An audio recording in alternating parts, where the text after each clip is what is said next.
প্রশাসন জবাব চাই, প্রশাসন জবাব চাই। আমার ভাই মরল কেন, আমার ভাই মরল কেন, প্রশাসন জবাব চাই, প্রশাসন জবাব চাই। আমার ভাই মরল কেন, আমার ভাই মরল কেন, প্রশাসন জবাব চাই, প্রশাসন জবাব চাই। আমার ভাই মরল কেন, জাফর ভাইয়ের ভয় নাই, রাজপথ ছাড়ি নাই, রাজপথ ছাড়ি নাই, জাফর ভাইয়ের ভয় নাই, জাফর ভাইয়ের আগমন, শুভেচ্ছায় স্বাগতম, শুভেচ্ছা স্বাগতম। জাফর ভাইয়ের আগমন, আমার ভাই মরল কেন, প্রশাসন জবাব চাই, প্রশাসন জবাব চাই। আমার ভাই মরল কেন।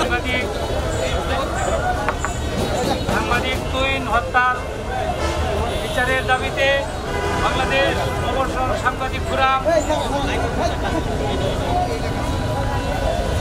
বাংলাদেশ অবসর সাংবাদিক ফোরাম কেন্দ্রীয় নেতৃবৃন্দের উপস্থিতিতে কেন্দ্রীয় কমিটির আয়োজনে আজকের এই পথসভায় প্রধান অতিথি হিসাবে উপস্থিত আছেন বাংলাদেশ অবসর সাংবাদিক ফোরাম কেন্দ্রীয় কমিটির সংগ্রামিত সভাপতি, বাংলাদেশ অবসর সাংবাদিক ফোরাম ট্রাস্টি বোর্ডের সম্মানিত চেয়ারম্যান আহমেদ আবু জাবর সহ কেন্দ্রীয় নেতৃবৃন্দ, বিশালের সাংবাদিক বৃন্দ এবং জনতার একাংশ।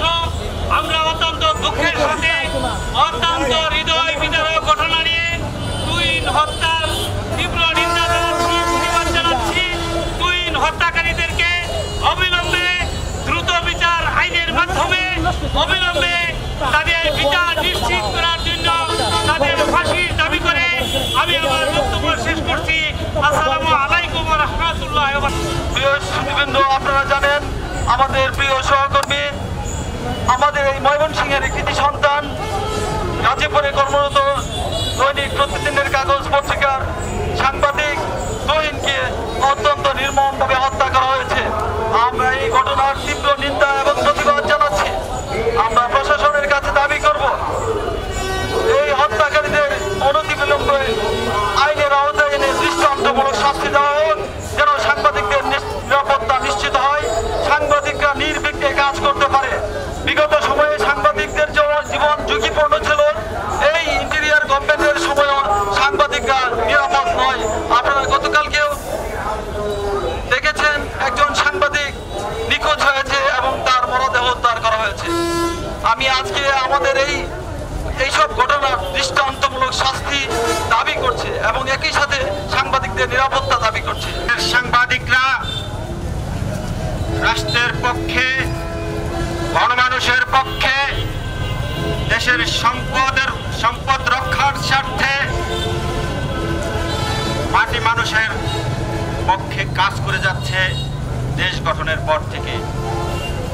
1947 সাল থেকে 1971 পরবর্তী 2024 দেশের স্বার্থে যে সকল আন্দোলন সংগ্রাম এদেশের সাংবাদিকরা করে গেছেন, প্রতিটি আন্দোলনের সাথে দেশের সাংবাদিকদের উজ্জ্বল ভূমিকা ছিল। কিন্তু আমাদের এই রাষ্ট্রযন্ত্র সাংবাদিকদের স্বার্থ রক্ষার জন্য, এই সাংবাদিকদের দাবি এবং অধিকার মর্যাদা রক্ষার জন্য রাষ্ট্রযন্ত্র সাংবাদিকদের নিয়ে কোনো প্রকার মাথা ঘামাচ্ছেন না।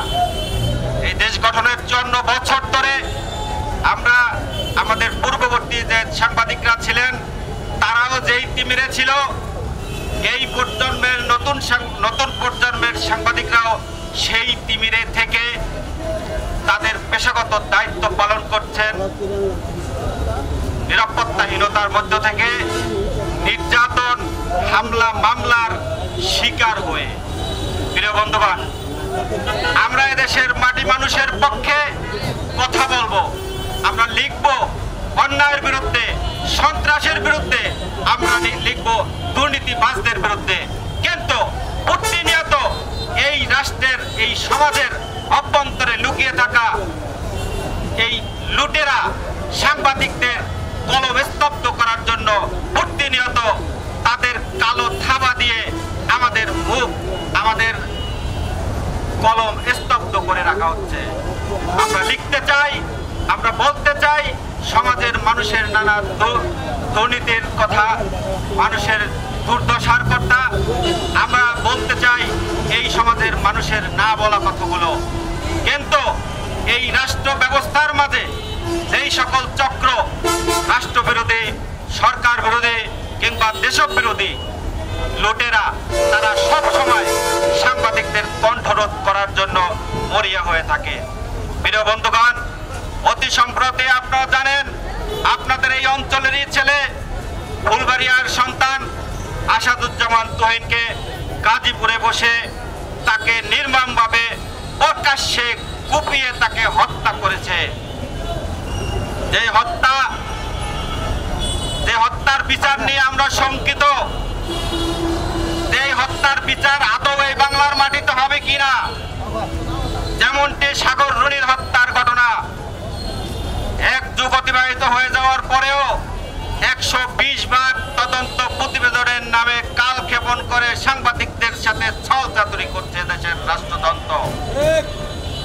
প্রিয় বন্ধুগণ, আমরা কোনো ছল চাতুরি শুনতে রাজি না। আমরা মাটি মানুষের পক্ষে, গণমানুষের পক্ষে, এদেশের সম্পদ রক্ষার জন্য অতন্ত্র প্রহরী হিসাবে রাষ্ট্রের কাছ থেকে একটি পয়সাও কিন্তু সাংবাদিকরা নিচ্ছে না। রাষ্ট্রের কাছ থেকে কোনো বেতন নিচ্ছে না, ভাতা নিচ্ছে না। তারা দেশ মাতৃকার টানে, মায়ার টানে, প্রেমের টানে তারা সমাজের নানা অসঙ্গতির কথা লিখে, দুর্নীতির কথা লিখে কিন্তু তাদেরকে নির্মম নির্যাতনের শিকার হতে হচ্ছে, হত্যার শিকার হতে হচ্ছে। আপনারা জানেন, গতকালকে রাজধানীর একজন সিনিয়র সাংবাদিক বিভুরঞ্জন সরকার, তিনি তার লাশ মেঘনা নদীতে পাওয়া গিয়েছে। তিনি বিভিন্ন সময় বিগত সরকারের আমলেও দুর্নীতির বিরুদ্ধে, অন্যায়ের বিরুদ্ধে যেভাবে কলম চালিয়েছিলেন, তেমনি বর্তমান সরকার কিংবা বর্তমান রাষ্ট্রযন্ত্রের বিরুদ্ধেও তিনি সেভাবে কলম চালিয়েছিলেন। তিনি কোনো রক্তচক্ষুকে তিনি ভয় পাননি। তার পরিবারের পক্ষ থেকে অভিযোগ করা হচ্ছে তাকেও হত্যা করা হয়েছে এরকমটি। আমরা ইতিমধ্যে বালুকার পথসভায় আমরা দাবি জানিয়ে আসছি রাষ্ট্রযন্ত্রের কাছে, আগামী 1 সপ্তাহের মধ্যে বিভুরঞ্জন সরকারের মৃত্যু রহস্য উদ্ঘাটন করতে হবে। যদি বিভুরঞ্জন সরকারকে হত্যা করা হয় তাহলে সেই হত্যার দায়ভার রাষ্ট্রকে নিতে হবে। কি কারণে একজন সাহসী সাংবাদিক অন্যায়ের বিরুদ্ধে কলম চালিয়ে তাকে হত্যার শিকার হতে হবে? বিভুরঞ্জন সরকারের মৃত্যু ঘটনা হত্যা কিংবা আত্মহত্যা অথবা সাধারণ মৃত্যু, এটা আমরা ভাবতে পারছি না। যেহেতু রাষ্ট্রের প্রতিটি নাগরিকের স্বাভাবিক চলাফেরার যেমনটি অধিকার রয়েছে, তেমনি স্বাভাবিক মৃত্যুরও মৌলিক অধিকার রয়েছে।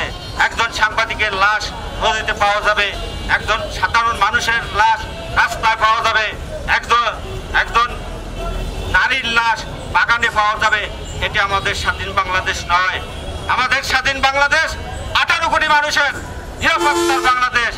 আমাদের স্বাধীন বাংলাদেশ একজন রিক্সাওয়ালা থেকে খেটে খাওয়া মানুষের সমান অধিকারের বাংলাদেশ। কিন্তু আমরা কি দেখছি? হাতে গোনা এই রাষ্ট্রযন্ত্রের সাথে লুটেরা, এরা এই রাষ্ট্রটাকে নানাভাবে লুটে পুটে তা খাচ্ছে।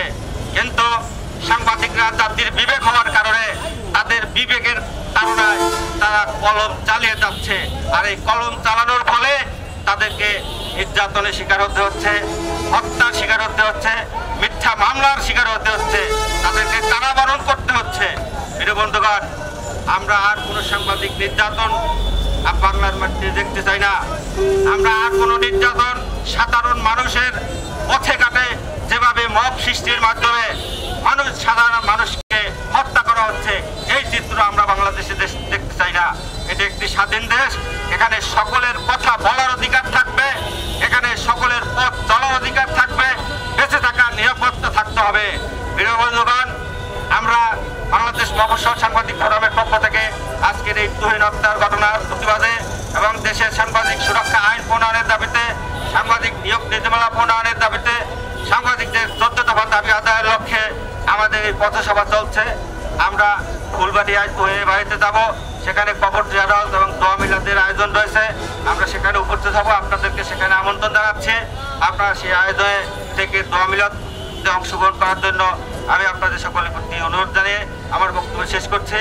এবং আজকের এই দীর্ঘক্ষণ ধরে 30 সালে আপনারা সাংবাদিক বন্ধুরা এখানকার দীর্ঘক্ষণ ধরে যারা আমাদের জন্য অপেক্ষা করছেন, তাদের সকলকে বাংলাদেশ মফস্বল সাংবাদিক ফোরামের পক্ষ থেকে অনেক অনেক শুভেচ্ছা, কৃতজ্ঞতা এবং অভিনন্দন জানিয়ে আমাদের এই 14 দফা দাবি আদায়ের আন্দোলনের সাথে আপনারা সহমত থাকবেন। আপনারা দাবি আদায়ের জন্য আমাদের আন্দোলনকে বেগবান করার জন্য আপনাদের প্রতি বিনীত আহ্বান জানিয়ে আমার বক্তব্য শেষ করছি।